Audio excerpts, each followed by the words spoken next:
framework of the so-called international relations theory.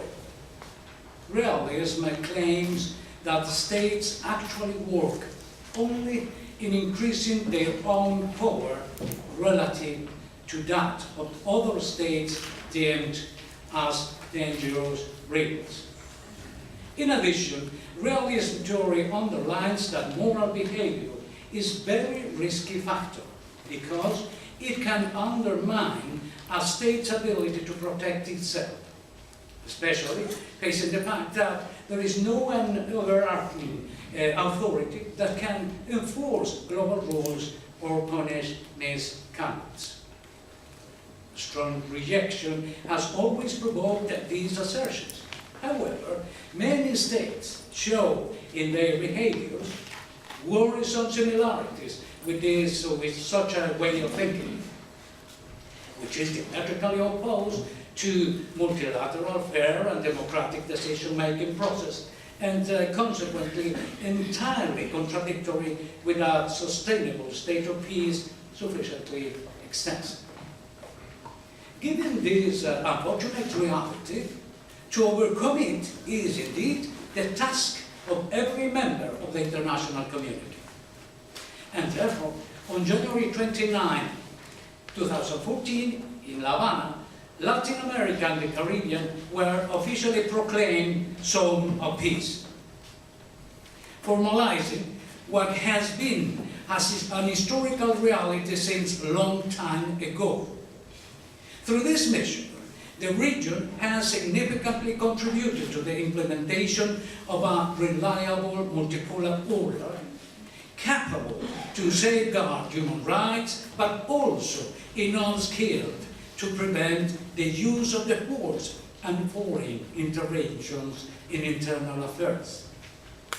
Latin America and the Caribbean Peace Zone is grounded in a mature and realistic process of increasing integration.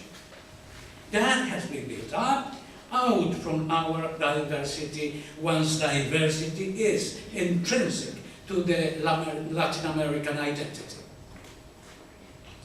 In a sense, diversity is also a ground principle of the Havana Declaration, and so the goals are shared. Accordingly, through both channels, integration and peace, Latin America and Caribbean countries are committed to do their best to eliminate discrimination, inequities, and marginalization. The pledge is to identify them with pluralistic vision, common challenges, tasks, and areas of coincidence that will enable our countries to perform joint efforts for the sake of prosperity for all.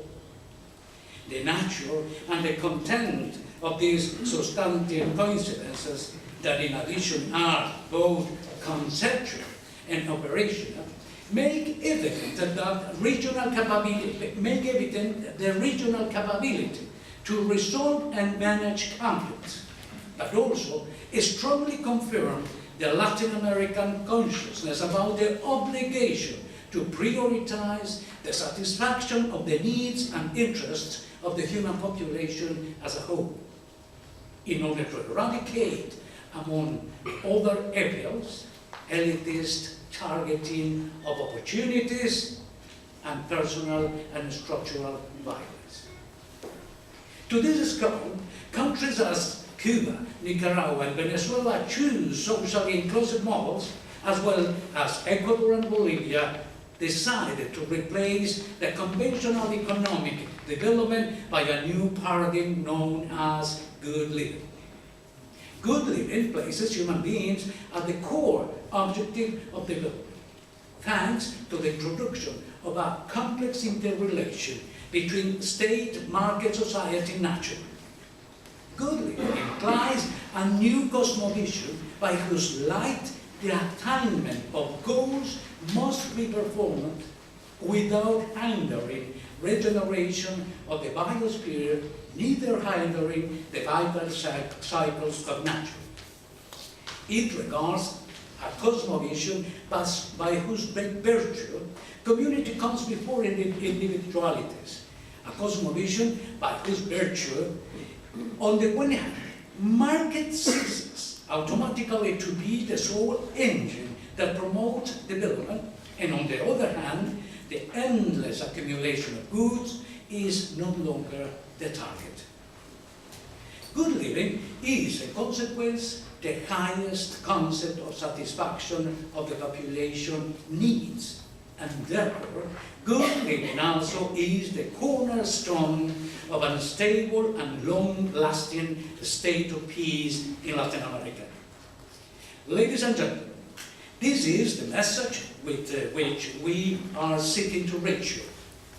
And it is in this line of thinking that the embassies of the ALBA countries accredited in Sweden are presenting this academic encounter.